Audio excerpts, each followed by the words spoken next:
Ken Betwa link परियोजना से प्रभावित लोगों से आज पुलिस और प्रशासन के लोग उनके पास गए। केन बेतवा लिंक प्रोजेक्ट से संबंधित जो ग्राम हैं जो विस्थापित हुए हैं और जहां नए ग्रामों में बसे हैं, उसमें संयुक्त रूप से प्रशासन की टीम आज वहां पहुंची।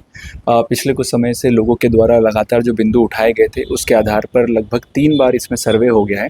और जब वहाँ पे लोगों से जाके पूछा गया तो उनके द्वारा ये बताया भी गया कि उनकी जो मांगे थी उसमें से अधिकांश मांगे पूर्ण हो गई हैं और कुछ 1-2 जो इश्यूज़ थे उनको रेज़ किया गया, तो उनको प्रशासन के विभिन्न अधिकारियों को संबंधित को बताया गया जो शीघ्र ही समय सीमा के भीतर निर्धारित करेंगे।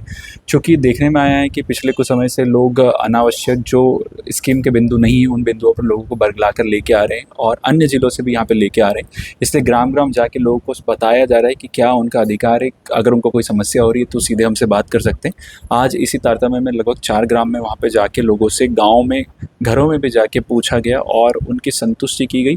उनको जो कुछ भ्रांतियाँ थी उनके संबंध में स्पष्ट बताया गया कि क्या-क्या आपके अधिकार हैं और इसकी वजह से लोगों ने इसमें सहमति जताई। ज़मीन पर बैठकर लोगों से संवाद भी किया जा रहा है, उन्हें समझाइश भी दी जा रही है कि किसी की भी झूठी अफवाहों में ना आएँ और गलत चीज़ें में ना पड़ें।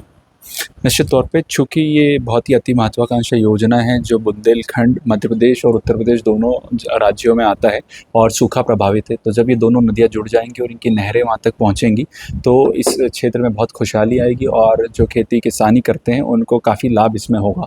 इस संबंध में भी उनको बताया गया और ये बताया गया कि अगर ऐसे कोई भी लोग आते हैं जो उनको बरगलाते हैं और पूर्व में भी उनको बरगलाने में उनके आने की वजह से पुलिस के और जो डैम का जो कंस्ट्रक्शन हो रहा था उसके ऊपर जो पत्थरबाजी की गई है और जो इलीगल एक्टिविटीज़ हुई थी, उससे इन्हीं ग्रामीण जनों का नुकसान हुआ जब उनके ऊपर वैधानिक कार्रवाई हुई। तो इस संबंध में बच्चों से लेकर बूढ़ों तक तो बताया गया। कई ग्रामीण ऐसे भी थे जो पहले से परेशान थे, शिक्षा का अभाव था। अब वो किस तरीके से इस योजना से लाभान्वित होंगे?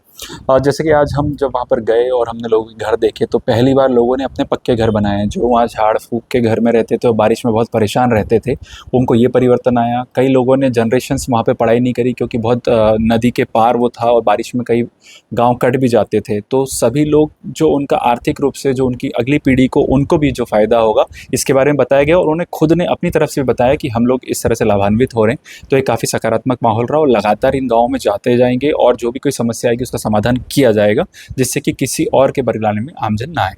तो ये हमारे साथ छतरपुर के एसपी राजेश शुक्ला जी थी, जिन्होंने बताया कि आज उन्होंने प्रशासन के साथ 4 गाँवों का दौरा किया है और लोगों के घर घर जाकर इस योजना का लाभ देने की बात कही है।